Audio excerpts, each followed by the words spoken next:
Hello, I'm Emily of British Girl Bakes, and I'm going to show you how to make fondant. Fondant is really expensive to buy and it doesn't usually taste very good. Making fondant yourself is cheaper and it tastes delicious. Full disclosure, it's a very messy process, so you have to be prepared to get your hands dirty, or in this case, sticky. Make sure you give yourself about 45 minutes to make this. It has to be completed from start to finish, so you'll need a decent chunk of time. These are the ingredients you'll need. You can find the full recipe on my website, www.britishgirlbakes.com. Start by mixing the gelatin with room temperature water and leaving it to make a jelly. This takes about 10 minutes. Once the gelatin mixture has set, we're going to heat it over a very low heat to dissolve the gelatin slowly. If there are any little clumps of gelatin, like the white blobs you can see here, you should remove them because they'll leave strange worm-like strings in your fondant. Once the gelatin has melted and is liquid again, which takes about 5 minutes, we're going to add glucose. Glucose is the nightmarish, sticky gloop that makes this process messy. Get as close to the recipe's quantity out of the tub and into the pan, but don't worry too much about getting every last drop because you'll drive yourself crazy. You can see the glucose in the mixture. It's a thick mass in the liquid.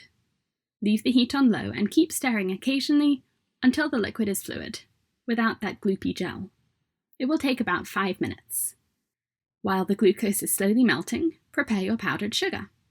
Choose a big surface and dump your sugar in the middle. If it's clumpy, it's really important to sift it, otherwise you can get hard little lumps of sugar in your fondant.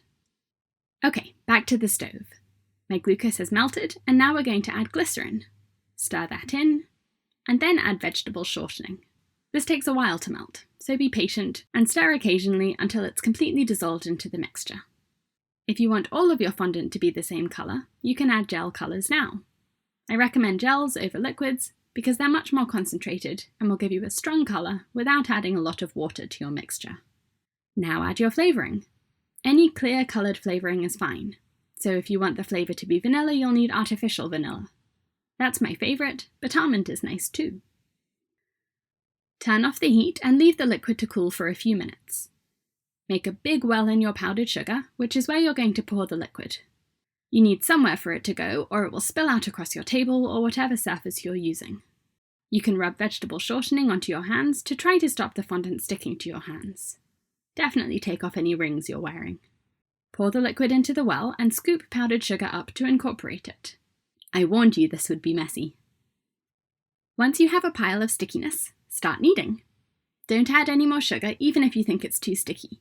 The quantities in the recipe are perfect, and the fondant will set in a few hours and become firmer, so don't worry if it doesn't feel quite right at this point. You can always add more sugar after the fondant sets if you're still convinced it's too sticky. If you're enjoying this tutorial, please click the thumbs up button. Subscribe to my channel to see a new cake decorating tutorial every week.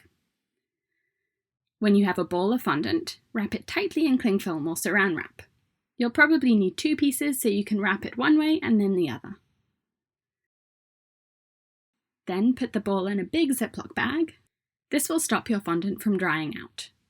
You can store your fondant at room temperature for several weeks. If you have a metal cake lifter or scraper, it's a great tool to scrape up the remnants of the fondant from your table or countertop. Then use a sponge with hot water to get the rest off. There we go!